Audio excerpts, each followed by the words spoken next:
subscribe. It's red at YouTube.com. For the killing of 39-year-old Rohan Simpson and Moses Davis. Simpson and Davis were killed when heavily armed men went to a section of the Augustown community called Vietnam. Police from the Major Investigation Task Force who charged the men are also searching for 4 other suspects for the men's murder. They want to find men who use the aliases Impact, Frisky, Peekaboo and Charlie. The police have also released 4 of the men they have been investigating in relation to the violence in Augustown. Last week, the police picked up 4 shoes they hope will be useful in linking suspects to the killings in Augustown. In the meantime, the police and military are maintaining a presence and have extended the curfews to keep the violence in check. Kirk Wright, TVJ News. There's been a 9% reduction in murders for the month of June compared to the same period last year.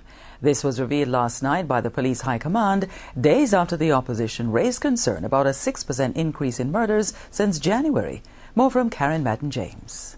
In a statement to members of the Jamaica Constabulary Force, Commissioner Ellington congratulated them on their performance in fighting crime during the first half of 2012. He urged them to continue the trend for the remainder of the year. The police chief said the first 6 months of the year brought many challenges as law enforcers were faced with renewed resistance from criminal elements, and for a while it appeared that the successes of the past 2 years were under threat. However, Mr. Ellington says that the men and women of the force signaled their commitment to fulfilling the 9 strategic priorities. They include the reduction of major crimes, especially murder, the restoration of public safety and confidence, as well as the upholding of human rights. Mr. Ellington sounded a strong warning to criminals.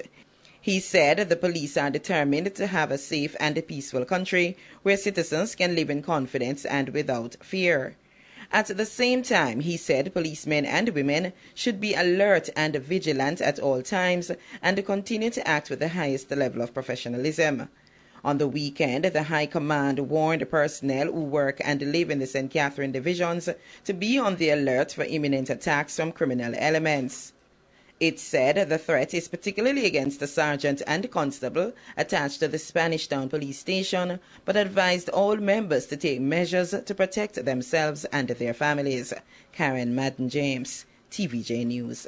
An Italian chef is dead and his co-worker facing murder charges this evening.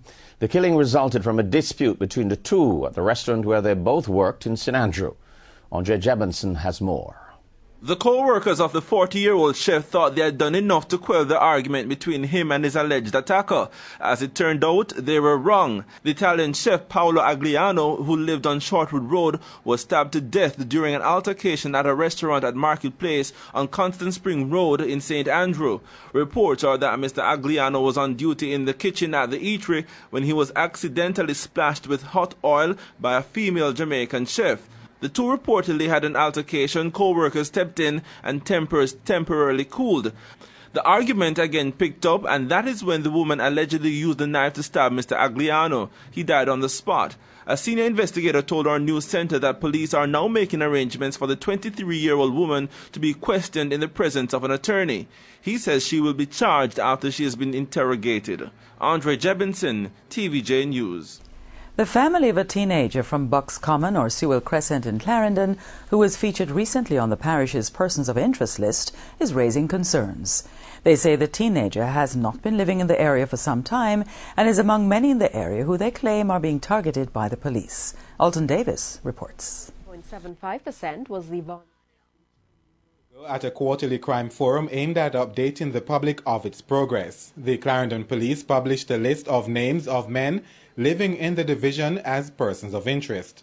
And though no age was given by the police for any of the men, family members of the man referred to as Lord Evil say he's 15 years old. This has not gone down well with them, as they say they're surprised the police are looking for the teen. But while admitting that her son has run afoul of the law in the past and has also gone before the courts, Lord Evil's mother says he was freed of those charges. His mother went on to say since then he has had no further problems with the law. The police naming of the teen has also angered members of the community. Many accuse the cops of unfairly targeting other men like Lord Evil, who live in Sewell Crescent. I need an answer for my son. I need an answer. And I need justice. They just living on the people them and the man them in Sewell Crescent and targeting them and killing all of them. And I want to know when. Or when this is going to stop in the community. Every minute you see them a drive round and I give Sewell Crescent bad name. But when TVJ News contacted the Deputy Superintendent in charge of operations, Steve Green, he pointed out that being named a person of interest does not mean that you're directly involved in the crime that was committed. DSP Green, however, urged family members to turn in the teen, after which he will be questioned and a decision made on the way forward. Alton Davis, TVJ News.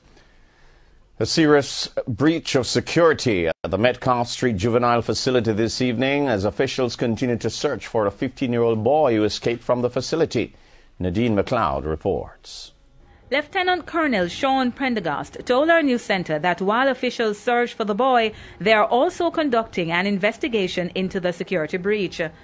The workers here at the facility realized that the ward was missing on Friday. The discovery was made when they were doing a routine check of the facility shortly after 4 o'clock in the afternoon. It's yet to be determined how the ward got out. After several searches of the compound, it was determined that he had absconded. We have started an investigation to determine how it is possible that he would have gotten out of the facility without the staff knowing, and that investigation is ongoing. Colonel Prendergast said the ward was admitted to the facility on June 16 this year for being in possession of an offensive weapon. He said the ward was born on the 27th of February 1997. My view is that this is a serious breach of security. It's totally unacceptable. So this investigation is going to be steered toward who is held culpable. One of the wards should not be able to leave the compound in this manner without the staff knowing how or when he actually went off. Lieutenant Colonel Prendergast said they are trying to close all the gaps which exist at this time. In the meantime, he said they have some significant leads. He also said up to this afternoon a team was trying to locate the ward. Nadine McLeod, TVJ News. 3 persons, including a Bahamian national, are in police custody following a massive ganja seizure in St. James. Over 2,000 pounds of compressed ganja was seized. A minibus was also seized during the operation. Personnel from the Transnational Crime and Narcotics Division carried out an operation between last night and this morning along the Barrett Hall Main Road in St. James. They reportedly intercepted a white Toyota Hiace minibus and several bags containing the weed were found. 72 knitted bags and 1 traveling bag containing compressed ganja was found. The total weight, 2,695 pounds. 3 persons have been taken in custody, inclusive of a Bahamian national. The men were taken into custody and will be charged under the Dangerous Drugs Act. The find is said to be linked to the drugs for guns trade. An update now on a killing of 3 security guards employed to guardsmen in Westmoreland last week. The 2 men taken into custody so far remain behind bars. Investigators are expected to begin their questioning of the men shortly. One of those arrested is said to be an employee of guardsmen. The bodies of 40-year-old Sylvia Beckford, 31-year-old Judith McCauley, and 33-year-old O'Brien Morris were found early Friday morning. All 3 were stabbed. It's believed that their attackers made off with 2 firearms.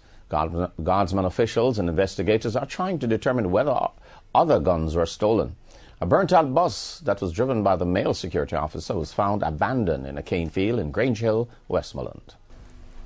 Migration experts from the Commonwealth are meeting in Jamaica, seeking ways to reverse the current migration trends in Jamaica and the wider Caribbean region. The delegates are examining the cost and benefits of migration in small states. Janella Precious reports. Jamaica is ranked high among small nation states in the Commonwealth, where outward migration is rampant. For years, the concern has been the great percentage of tertiary level graduates leaving the Caribbean to take up opportunities in first world nations.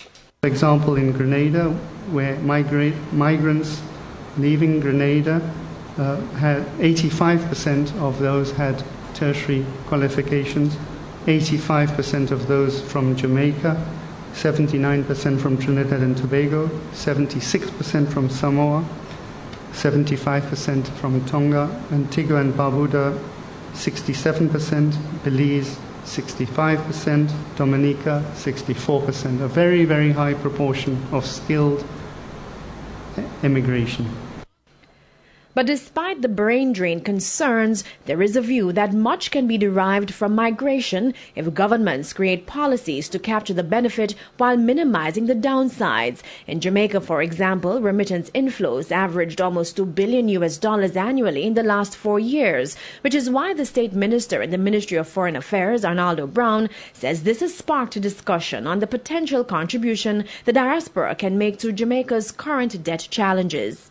We intend to institute measures which will reduce the disadvantages associated with migration and indeed build on the migration benefits to Jamaica. This approach will include the countries of destination and, more importantly, to the migrants and their families. In this regard, we hope to implement strategies that will reduce transaction costs in remittance flows, as well as safeguard the human rights and social protection of our migrants. Mr. Brown also believes that migration benefits go far beyond remittances and should also include diaspora direct investment. And for those who've migrated and returned, he says the net effect of that aspect should also be explored. If 20,000 flow out, about 1,000 may return. And the question is, how can we encourage more brain circulation, because in light of the fact that we have the technological landscape now available, they don't physically have to return to the country for their intellectual powers to be harnessed and to assist in the addressing the challenges that face the particular country. Janella Precious, TVJ News. Subscribe. It's red at YouTube.com.